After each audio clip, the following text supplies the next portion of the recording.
दोस्तों, अगर आप शाकाहारी हैं तो यह वीडियो आपके लिए बहुत ही महत्वपूर्ण वीडियो साबित होगा। मित्रों, आज के वीडियो में हम जानेंगे एक दिन में हमें कितना प्रोटीन चाहिए और किन किन चीज़ों में कितनी मात्रा में कितना प्रोटीन पाया जाता है और एक दिन में हम उन चीज़ों को कितनी मात्रा में सेवन करें, कब सेवन करें, ये सारी जानकारी शेयर करेंगे। दोस्तों, शरीर के लिए जिस तरह से विटामिन बेहद ज़रूरी है, ठीक उसी तरह से प्रतिदिन डाइट में प्रोटीन युक्त खाद्य पदार्थों को भी शामिल करना आवश्यक होता है। कई तरह की बीमारियों से बचे रहने के लिए शरीर को इन पोषक तत्वों की आवश्यकता होती है। यदि आप बैलेंस डाइट लेना चाहते हैं तो उसमें अन्य न्यूट्रिएंट्स के साथ साथ प्रोटीन भी शामिल करना पड़ेगा। प्रोटीन बालों, त्वचा और शरीर के प्रत्येक अंग को स्वस्थ रखने में मदद करती है। प्रोटीन खाने के कई अन्य फायदे होते हैं, लेकिन मित्रों, एक दिन में कितनी मात्रा में प्रोटीन भोजन में शामिल करना चाहिए, इस तरीके से प्रोटीन का सेवन करना चाहिए।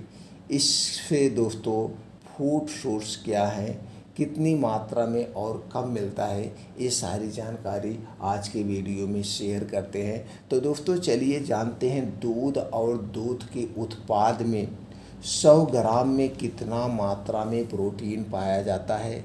तो यहाँ पे जो हम माप लिए हैं दोस्तों, 100 ग्राम लिए हैं।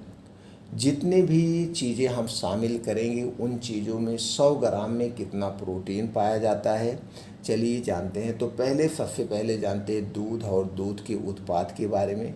दोस्तों, दूध से बना जो चीज़ है उसमें 100 ग्राम में 24.1% पाया जाता है प्रोटीन, और मोज़ेरेला चीज़ में पाया जाता है 19.4, दही में पाया जाता है 4.3 ग्राम, दूध में पाया जाता है 4.3 ग्राम और पनीर में पाया जाता है 2.5 ग्राम। इस 100 ग्राम की मात्रा है। अगर आप 100 ग्राम की मात्रा में दूध और दूध के उत्पाद ले रहे हैं तो दोस्तों इनके इतना प्रोटीन पाया जाता है। अब आप अपने शरीर की आवश्यकता के अनुसार ले सकते हैं। अब हमें ये भी जानने की ज़रूरत है एक दिन में कितना प्रोटीन हमें चाहिए।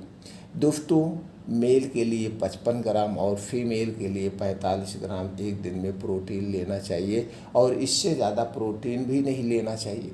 अगर आप इससे ज़्यादा प्रोटीन लेते हैं तो नसों में प्लाक जमा हो जाता है, जिससे दोस्तों नसों में ब्लॉकेज का कारण बनता है, और ब्लॉकेज आने पे तरह तरह की बीमारियां होने का खतरा बना रहता है।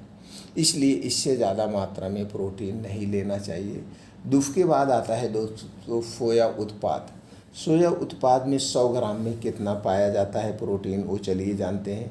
सोया चंक्स में 43.2 ग्राम, सोया आटा में 43.2 ग्राम, टोफू में 13.8 ग्राम प्रोटीन पाया जाता है। ये है सोया उत्पाद दोस्तों, 100 ग्राम में पाया जाने वाला प्रोटीन। इसके बाद आता है नट्स और तिलहन में। नट्स और तिलहन में 100 ग्राम में मूंगफली में पाया जाता है 23.5 ग्राम, काजू में 21.2 ग्राम, खसखस में 21.1 ग्राम, बादाम में 20.8 ग्राम, तिल के बीज में 18.3 ग्राम, अखरोट में 15.6 ग्राम और ताज़ा नारियल में दोस्तों 6.8 ग्राम प्रोटीन पाया जाता है। इसके बाद आते हैं दोस्तों दाल और फलियों में। दाल और फलियों में दोस्तों 100 ग्राम में छोला दाल में पाया जाता है 24.1 ग्राम, काला चना दाल में पाया जाता है 24 ग्राम, अंकुरित बीज में 24 ग्राम और दोस्तों मोठ बीन्स में पाया जाता है 23.6 ग्राम, राजमा में 22.9 ग्राम, चना दाल में 20.8 ग्राम और काबुली चना में 16.9 ग्राम प्रोटीन पाया जाता है। ये है 100 ग्राम की मात्रा। अब चलिए दोस्तों जानते हैं अनाज और अनाज के उत्पाद में 100 ग्राम में कितना प्रोटीन पाया जाता है। दोस्तों, अंकुरित गेहूं में 29.2 ग्राम पाया जाता है, क्विनोआ में 13.7 ग्राम, गेहूं के आटा में 12.1 ग्राम, बाजरा में 11.6 ग्राम, जौ में 11.5 ग्राम, ज्वार में 10.5 ग्राम, कुट्टू के आटे में 10.3 ग्राम, रागी में 7.3 ग्राम। ये हैं दोस्तों अनाज और अनाज के उत्पाद में पाया जाने वाला प्रोटीन। अब चलिए दोस्तों हम जानते हैं कुछ सब्जियों के बारे में। 100 ग्राम में कितनी हरी सब्जी में कितना प्रोटीन होता है। बात करते हैं हरी मटर की दोस्तों, इसमें पाया जाता है 7.2 ग्राम, अजमोद में 6.3 ग्राम, फूल गोभी में 5.1 ग्राम और ब्रोकली में 3.1 ग्राम प्रोटीन पाया जाता है। ये दोस्तों दाल, अनाज, सब्जियां, नट्स और बीन्स, उसके अलावा दूध उत्पाद, सोया उत्पाद में पाया जाने वाला प्रोटीन है। अब दोस्तों आप अपने स्वाद के अनुसार डेली रूटीन में इन चीज़ों में आप अपने शरीर की और प्रोटीन की आवश्यकता को पूरा कर सकते हैं। ये थी संपूर्ण जानकारी 100 ग्राम में कितना पाया जाता है। दोस्तों अगर हमें पूरा स्वस्थ और निरोग रहना है तो हमें थोड़ा सा अपने शरीर की बनावट पर प्रकाश डालना पड़ेगा। दोस्तों हमारा शरीर 5 तत्वों से बना हुआ है। जब हमारे शरीर में किसी भी पोषक तत्व की कमी होती है तो उस पोषक तत्व की कमी के कारण उससे संबंधित हमारे शरीर में बीमारियां उत्पन्न होती है। जैसे मान लीजिए आपके शरीर में कैल्शियम और विटामिन डी की कमी हो गई तो दोस्तों हमारे शरीर का विकास रुक जाता है, शरीर में, जोड़ों में, कमर में दर्द होने लगता है।